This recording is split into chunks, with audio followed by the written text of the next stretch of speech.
Hello there, welcome to our show. My name is Louis Wieland, and for the last 27 and a half years, I've published the official relocation guides on Atlanta that are distributed by the First Multiple Listing Service of Atlanta.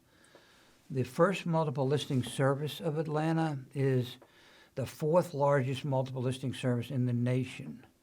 We have about 50,000 agents that use that website, fmls.com, every day and rely on it.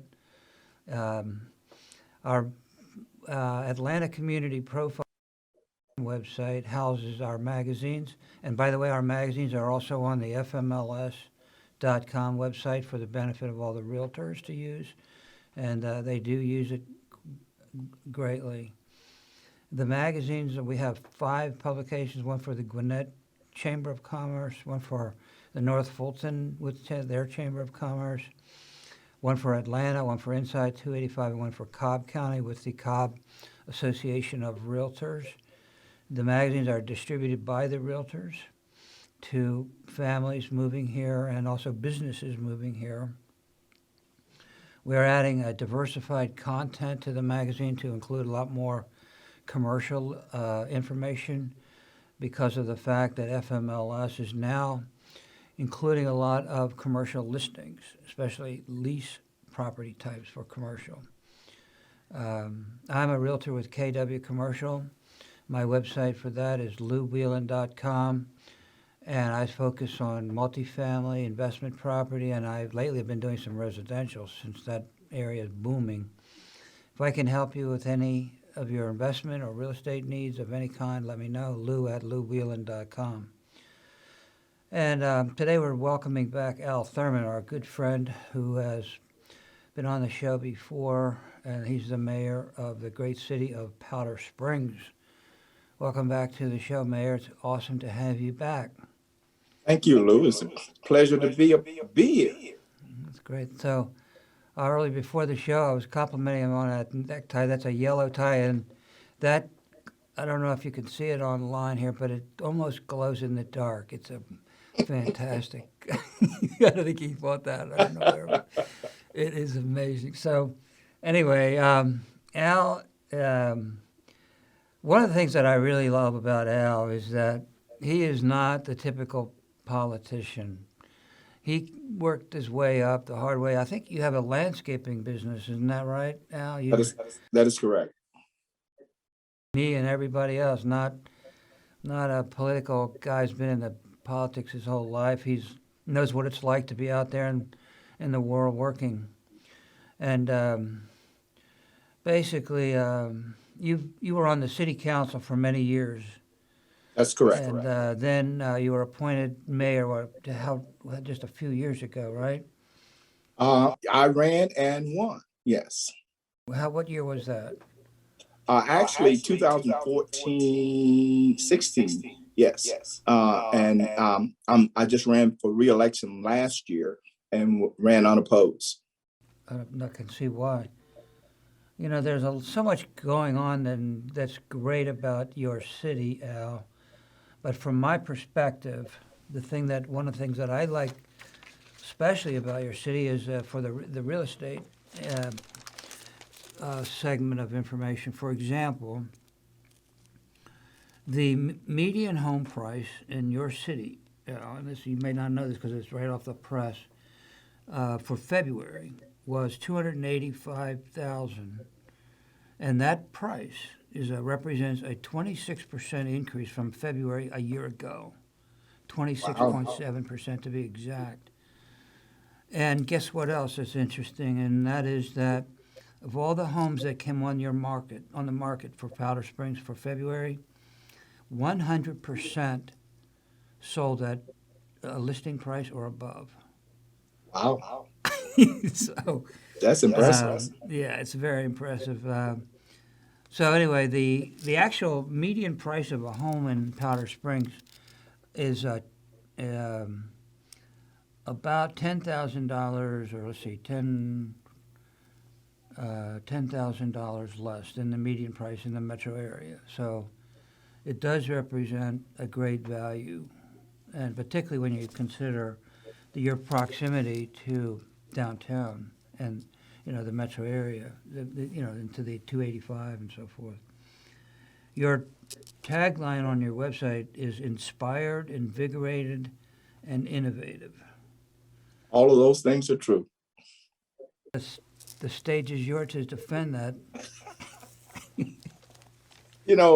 People that live here in Powder Springs, one of the most common things we hear them say, Powder Springs they love the small town feel of Powder Springs. People come here and want to raise their families, of course. It's a safe environment, so people are inspired to come here. And we have people moving here now that are innovative and want to see Powder Springs change to not so much to lose the small town feel, but evolve, if you will, if that's the better word. And those are some of the things that we hear from our citizens, and these are the things that we're trying to do, is to move forward into the future 21st century. Obviously, our downtown was basically slowly dying, and we needed to do some things. And these are some of the things that our citizens are asking for. And so we're innovating and we're inspired. So by the past, moving into the future. Well, one thing, your population is, last time we checked, was 14,253. You've had about a 15% increase in population since 2000. The median resident age is 36.2, and the median household income is 57,572. And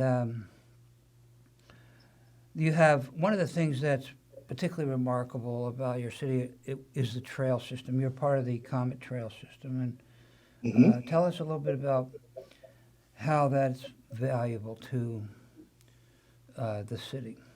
It's really valuable. Over 100,000 people utilize the Silver Comet Trail. It comes right through the heart of our town. We have several trail systems of our own that ties into the Silver Comet Trail.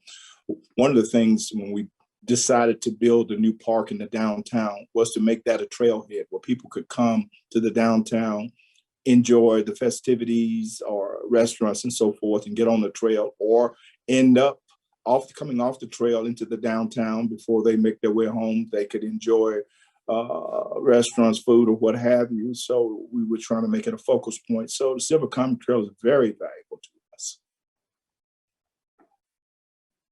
One of the things too is the fact that it's close to downtown, and you can go ride your bike around the trail and then stop in downtown and have lunch, right? Absolutely.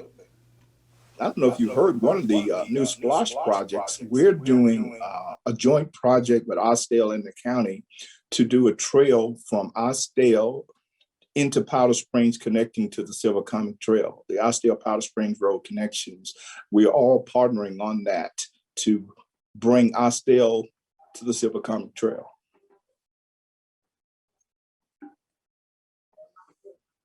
Tell us a little bit about some of the restaurants in town. Well, I think the pandemic has really hurt a lot of our restaurants. The ones that we had in the downtown, some of them have suffered the most. But right now, we're hoping, as this thing starts to subside, that some of those restaurants will come back. They took some very hard hits. We had one restaurant right off the park, the Grill. They had to kind of shut down. They haven't opened back up yet. But we have several other retail type restaurants that are pending and looking at being under construction. So we're very hopeful. Pandemic has slowed a lot of things down.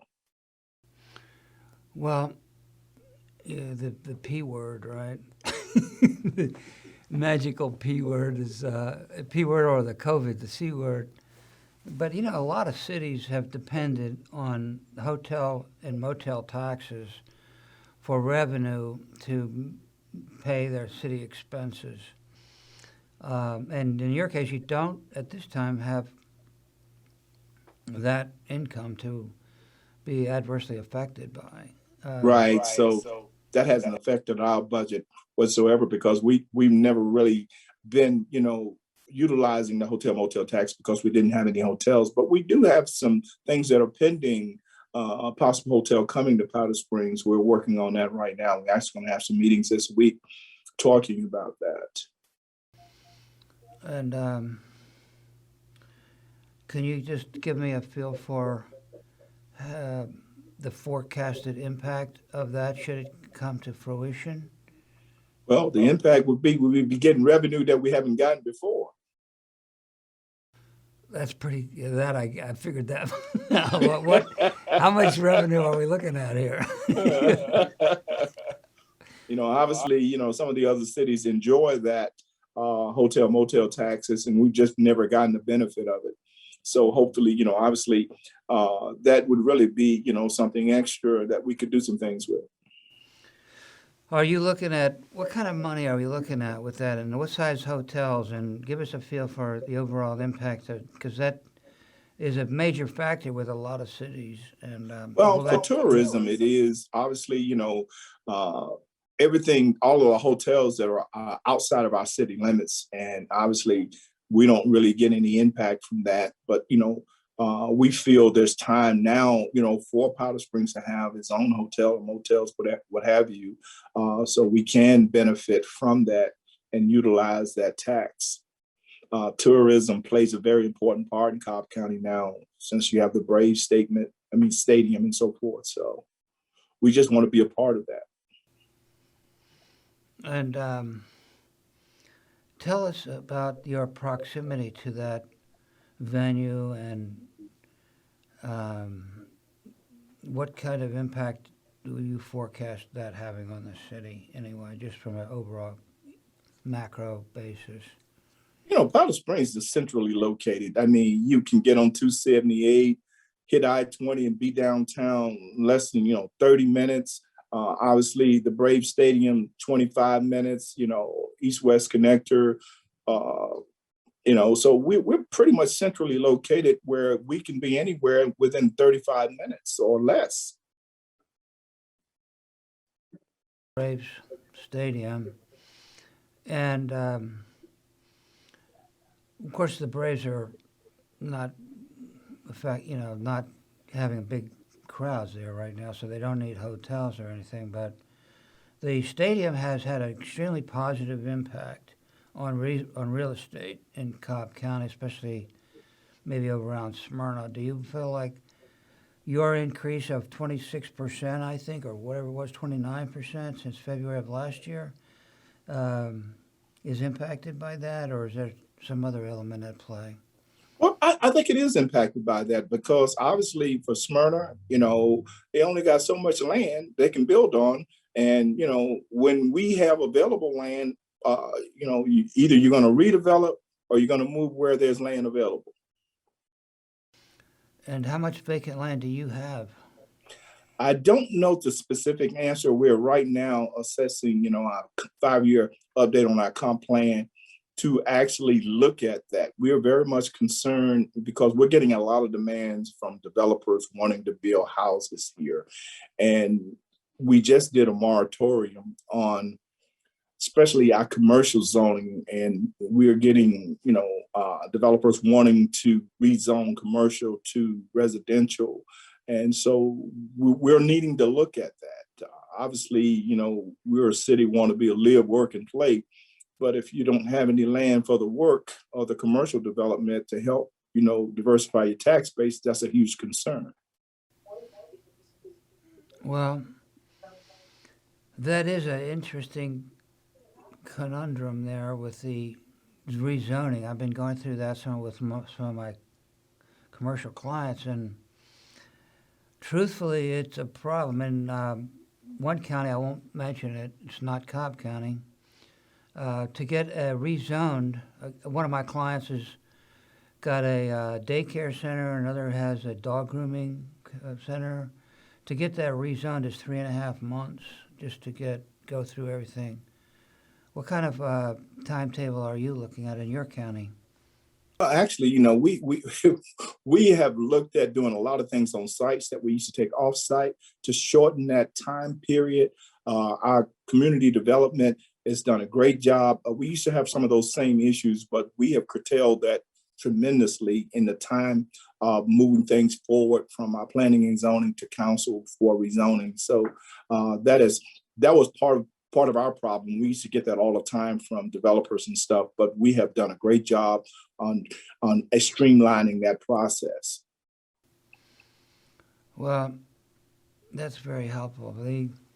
The cost of rezoning is getting to be pretty high now because, with the lawyers involved and so forth, and a lot of surveying needed going. Tell us a little bit about what you've done to help with the cost of rezoning for different types of businesses, such as small business.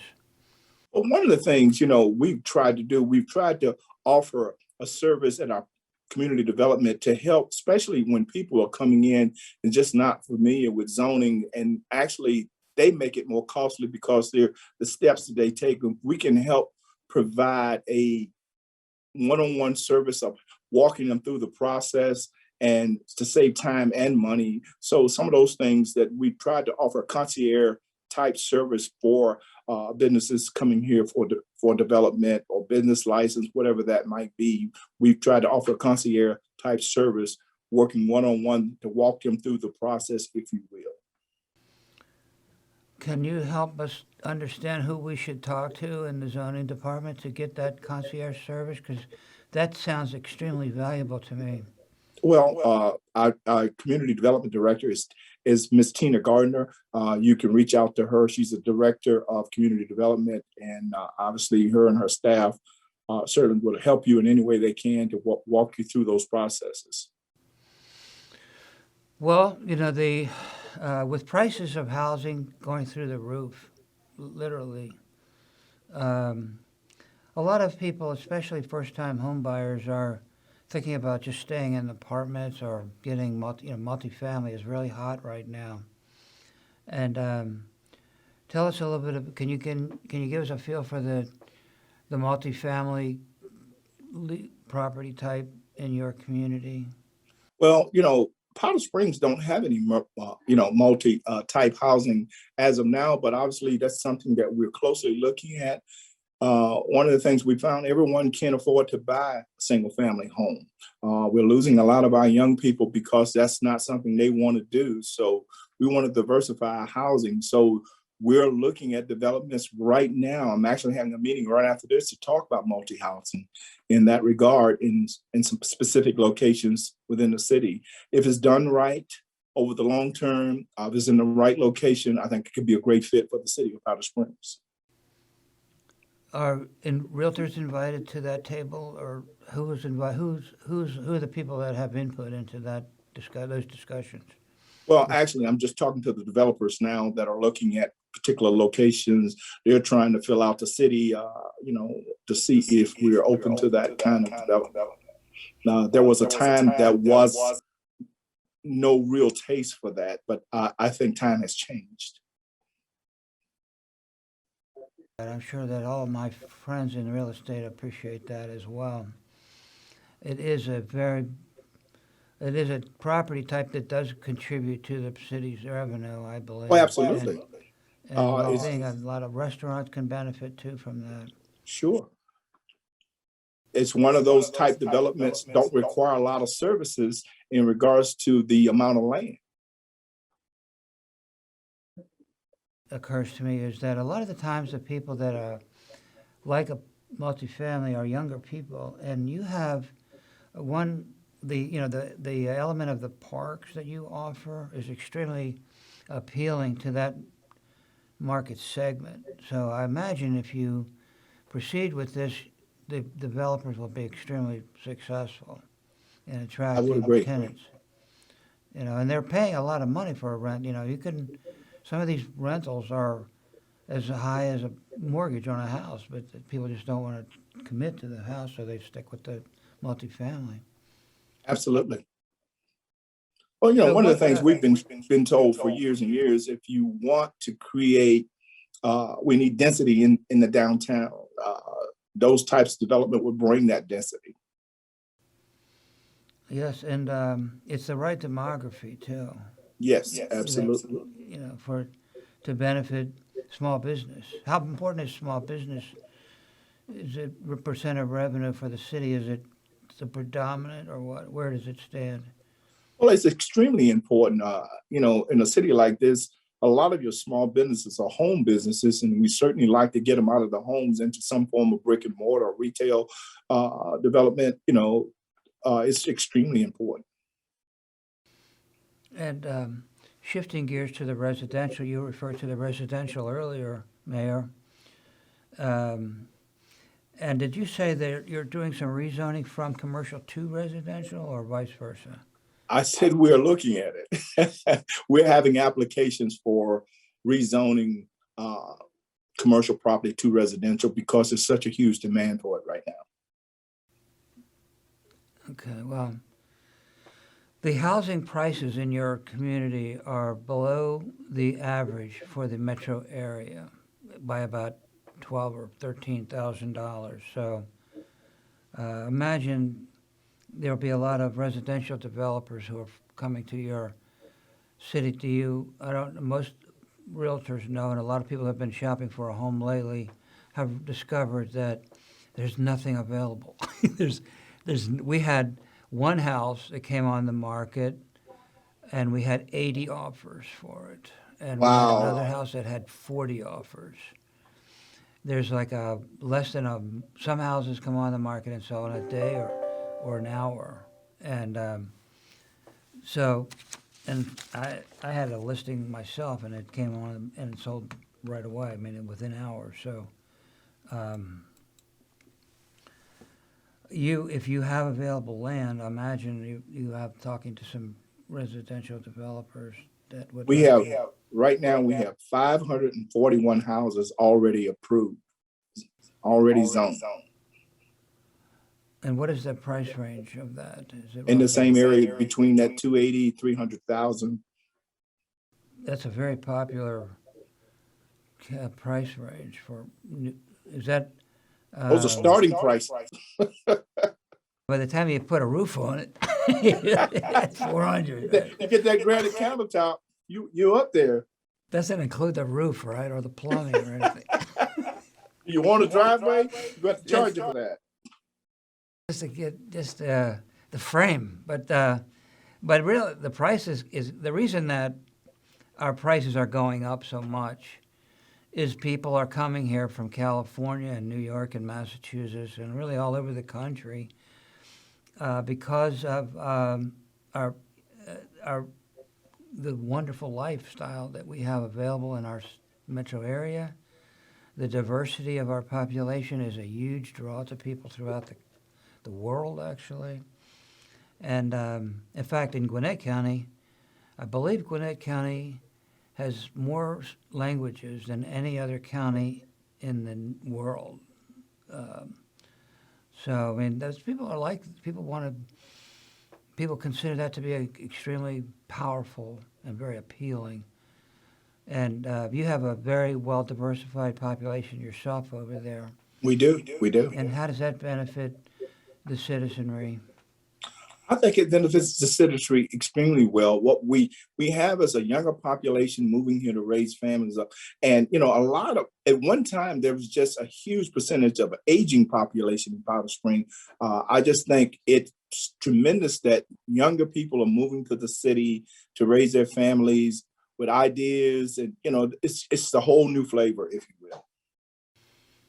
And technology is a kind of a huge draw for Atlanta. We are a high-tech we're getting to be a high-tech capital, really, of the country.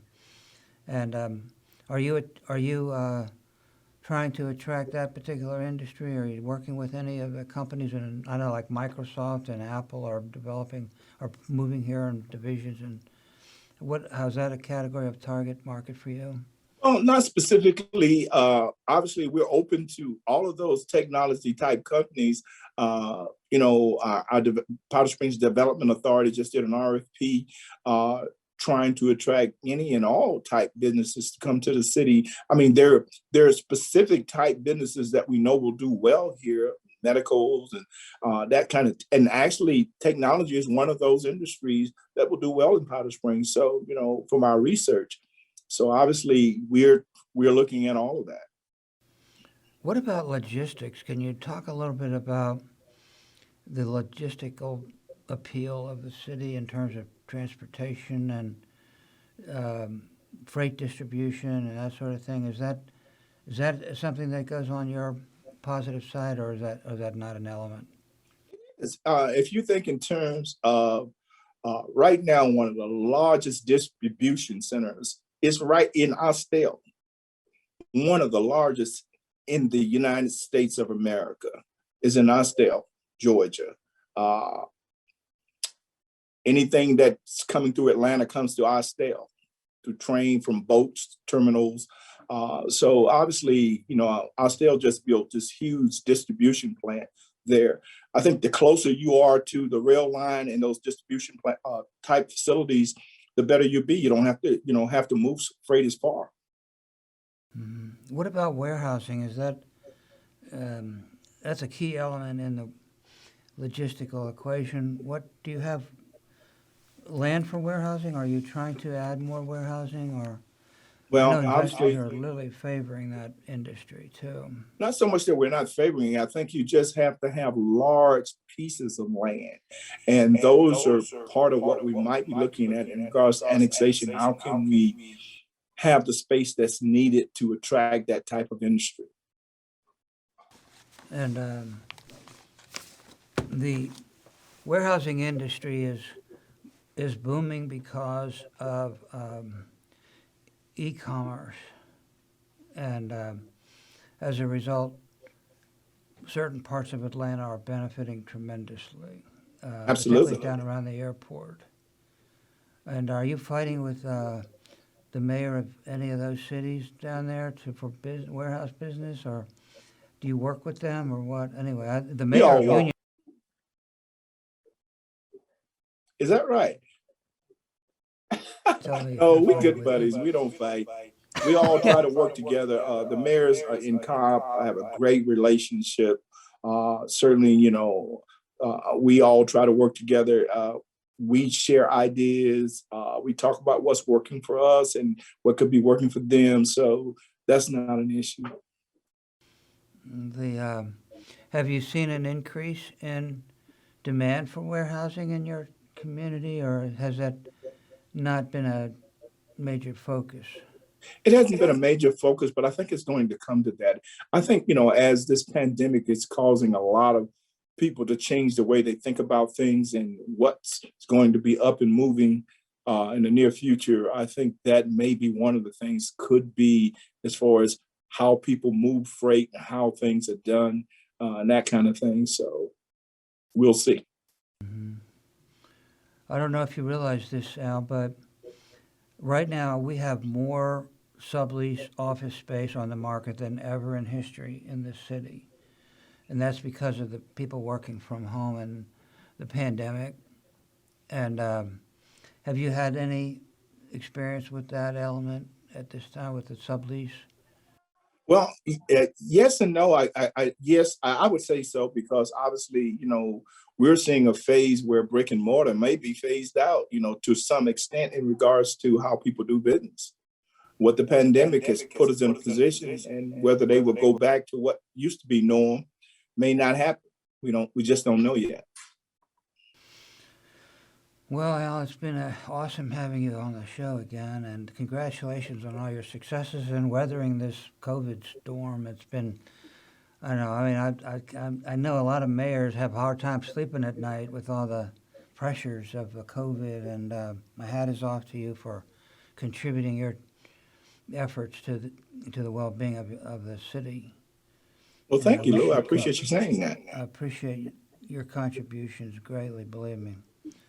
People like you are great role models for our citizens, and we appreciate it very much. Thanks for your service, Mayor, and we wish you well, and I look forward to having you back on the show very soon. Thank you, Lou. We enjoyed it, and certainly it's our pleasure. Okay, have a nice day, and thank you for listening. And this show will be on AtlantaCommunityProfiles.com. and we'll send it out to all the realtors as well on a link. So if you missed it, you'll receive it if you're a real estate agent. Thank you very much. Thank you for listening, and have a nice day. All right, take care, Lou. Bye-bye. Thank you, Sarah.